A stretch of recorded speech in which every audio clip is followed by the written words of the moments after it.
आज हम बात कर रहे हैं झारखंड की। एक ऐसा नाम जो सिर्फ एक राज्य नहीं बल्कि भारत का औद्योगिक दिल है। ये सोचना कितना कमाल का है ना, कि कैसे एक ही इलाका जो कुदरती दौलत से इतना मालामाल था, वो देखते ही देखते पूरे भारत का इंडस्ट्रियल पावर हाउस बन गया। तो सवाल ये उठता है कि आखिर ये हुआ कैसे? कैसे खनिजों से लबालब भरा ये इलाका देश का सबसे ताकतवर इंडस्ट्रियल इंजन बन गया? चलिए इसी कहानी को समझते हैं। आखिर इस जमीन में ऐसा क्या था जिसने पूरे देश की औद्योगिक क्रांति की चिंगारी को हवा दे दी? ये सिर्फ पत्थर या चट्टानों का ढेर नहीं था, बिल्कुल नहीं। ये एक खुला न्योता था, एक चैलेंज था, देश के भविष्य को बनाने का, कुछ नया घड़ने का और बड़े पैमाने पर औद्योगिकरण करने का। हुआ कैसे? इसका जवाब दरअसल झारखंड की जमीन के नीचे ही छिपा है। चलिए इस पूरी कहानी को परत दर परत खोलते हैं। देखिए, झारखंड की औद्योगिक कहानी की जो नींव है ना, वो सीमेंट या कंक्रीट की नहीं बल्कि खनिजों की है। लोहा, कोयला, तांबा, बॉक्साइट, ये सब कुछ यहाँ मौजूद था। यही तो वो कच्चा माल था जिससे एक नए आधुनिक भारत को गढ़ा जाना था। आज के इस विश्लेषण में हम कहाँ-कहाँ जाएंगे, जरा उस पे एक नजर डालते हैं।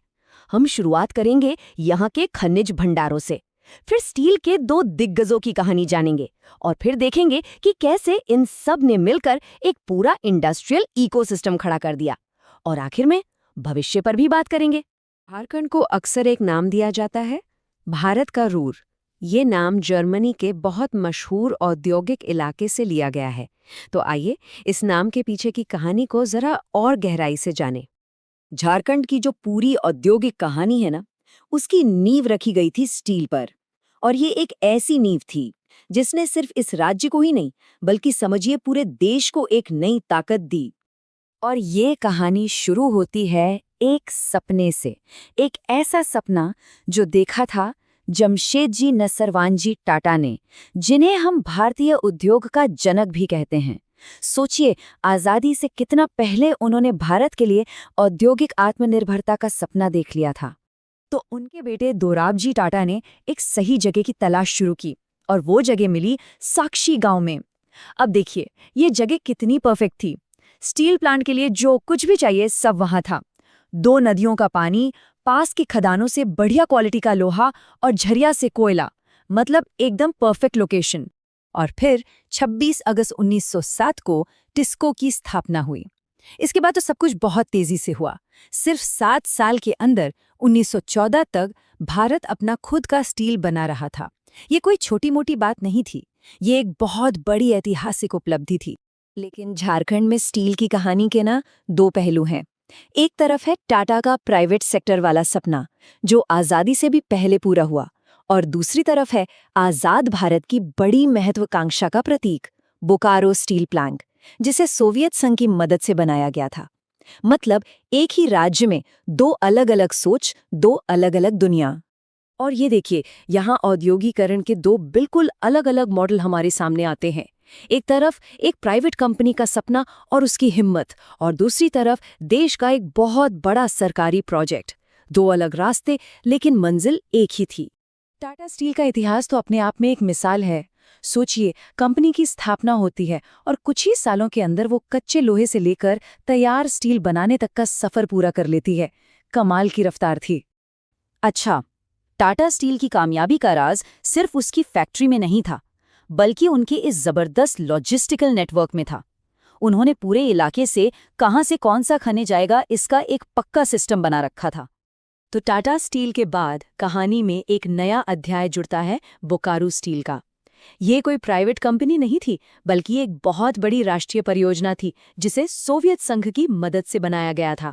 ये एक अलग दौर था, एक अलग सोच थी। और बिल्कुल टाटा की तरह ही बोकारो की सफलता भी इस बात पर टिकी थी कि उसे कच्चे माल की सप्लाई लगातार मिलती रहे। इसके लिए उन्होंने भी अपना एक अलग नेटवर्क तैयार किया। तो ठीक है, स्टील प्लांट तो लग गए, पर ये बड़ी बड़ी मिलें चलती कैसे हैं? इनको चलाने के लिए चाहिए ईंधन। तो चलिए अब झारखंड की औद्योगिक मशीन के उस ईंधन पर नजर डालते हैं, यानी कोयला। यहाँ पर 3 बड़े खिलाड़ी मैदान में हैं जो इस पूरे इंडस्ट्रियल इंजन को चला रहे हैं। पहला है CCL, जो देश भर को कोयला देता है। दूसरा है BCCL, जो स्टील बनाने के लिए सबसे ज़रूरी चीज़ यानी कोकिंग कोल सप्लाई करता है। और फिर आता है DVC, आज़ाद भारत का पहला बड़ा प्रोजेक्ट, जो बिजली और पानी से इस पूरे इलाके की नस नस को सींचता है। अगर झारखंड के कोयले की अहमियत समझनी है तो बस एक आंकड़ा काफी है। अकेला BCCL भारत की स्टील इंडस्ट्री की लगभग आधी मतलब 50% कोकिंग कोल की जरूरत को पूरा करता है। सीधी सी बात है, अगर झारखंड का कोयला रुक जाए तो भारत का स्टील उद्योग थम जाएगा। तो स्टील और कोयला, ये तो हो गए दो मजबूत पिलर। लेकिन इन्हीं पिलर्स पर एक बहुत बड़ा और कॉम्प्लेक्स इंडस्ट्रियल इकोसिस्टम खड़ा हुआ। चलिए इस पूरे औद्योगिक जाल पर एक नजर डालते हैं। ये लिस्ट देखिए, ये दिखाती है कि झारखंड हमेशा से ही इंडस्ट्री में एक लीडर रहा है। राज्य का पहला सीमेंट प्लांट, भारत का पहला कॉपर स्मेल्टर और देश का पहला सरकारी फर्टिलाइजर कारखाना, ये सब कुछ झारखंड में ही शुरू हुआ। और फिर आता है हेवी इंजीनियरिंग कॉरपोरेशन, जिसे हम HEC कहते हैं। अच्छा, इसे सभी उद्योगों की मां क्यों कहा जाता है? क्योंकि ये वो बड़ी बड़ी मशीनें बनाता है जिनसे देश के दूसरे कारखाने चलते हैं। कह सकते हैं कि ये वो इंडस्ट्री है जो दूसरी इंडस्ट्रीज को बनाती है। और देखिए, सबसे दिलचस्प बात क्या है, HEC ने ही बोकारो स्टील प्लांट के लिए सारी मशीनें बनाई। इसीलिए बोकारो को भारत का पहला स्वदेशी स्टील प्लांट भी कहते हैं, क्योंकि इसके सारे उपकरण देश के अंदर ही बने थे। ये दिखाता है कि झारखंड का ये औद्योगिक जाल कितना गहरा और एक दूसरे से जुड़ा हुआ है। इसे सिर्फ एक फैक्ट्री की तरह नहीं देखा गया। जैसा कि जवाहरलाल नेहरू ने कहा था, इसे भारत के औद्योगिक भविष्य के एक मंदिर के तौर पर देखा गया। एक बहुत बड़ी सोच थी इसके पीछे।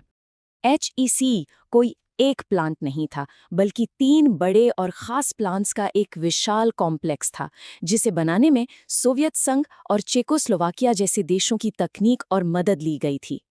झारखंड में धातुओं की कहानी सिर्फ लोहे और स्टील की नहीं है। चलिए अब एक और बहुत ज़रूरी मेटल, एल्यूमिनियम के सफ़र को देखते हैं। और ये पूरा प्रोसेस जो है ना, ये झारखंड की इकोनॉमी की एक बड़ी सच्चाई को दिखाता है। सबसे मुश्किल काम यानी बॉक्साइट से एल्यूमिना बनाना, वो तो यहाँ हो जाता है, लेकिन जो फाइनल प्रोडक्ट बनता है, जिससे असली कीमत बढ़ती है, वो केरला, कोलकाता या मुंबई में जाकर तैयार होता है। ये नंबर अपने आप में बहुत कुछ कहता है। मूरी में हिंडाल्को का ये प्लांट देश का दूसरा सबसे पुराना और दूसरा सबसे बड़ा एल्यूमिना रिफाइनरी है। यानी ये पूरे देश की एल्यूमिनियम सप्लाई चेन की एक बहुत अहम कड़ी है। अब जरा सोचिए, स्टील और एल्यूमिनियम के ये इतने बड़े बड़े प्लांट अकेले तो काम नहीं कर सकते थे। इनके आसपास कई और छोटे बड़े उद्योगों का एक पूरा जाल, एक इकोसिस्टम तैयार हो गया। दिलचस्प बात यह है कि स्टील के इन बड़े नामों के आने से बहुत पहले ही घाटशिला में तांबे का काम शुरू हो चुका था। देश का पहला कॉपर प्रोडक्शन हब यहीं बना था। और ये तो इंडस्ट्रियल इकोसिस्टम का सबसे बढ़िया उदाहरण है। मतलब एक इंडस्ट्री का कचरा दूसरी इंडस्ट्री के लिए कीमती कच्चा माल बन गया। स्टील प्लांट का वेस्ट सीमेंट बनाने के काम आया और फर्टिलाइजर प्लांट का वेस्ट भी, कुछ भी बेकार नहीं गया। तो देखिए, बात सिर्फ स्टील और एल्यूमिनियम तक ही सीमित नहीं रही। धीरे धीरे यहाँ फर्टिलाइजर, विस्फोटक, यहाँ तक कि कांच बनाने वाली फैक्ट्रियां भी लग गईं। और हाँ, एशिया की सबसे बड़ी कोयला वॉशरी भी यहीं थी, जो स्टील मिलों के लिए कोयला तैयार करती थी। लेकिन ठहरिए, झारखंड की कहानी सिर्फ भारी मशीनों और स्टील की नहीं है। ये पारंपरिक उद्योगों में भी एक सुपर पावर है। भारत का करीब 60% ला और 76% से भी ज्यादा टसर सिल्क यहीं से आता है। ये इसकी इंडस्ट्रियल डाइवर्सिटी को दिखाता है।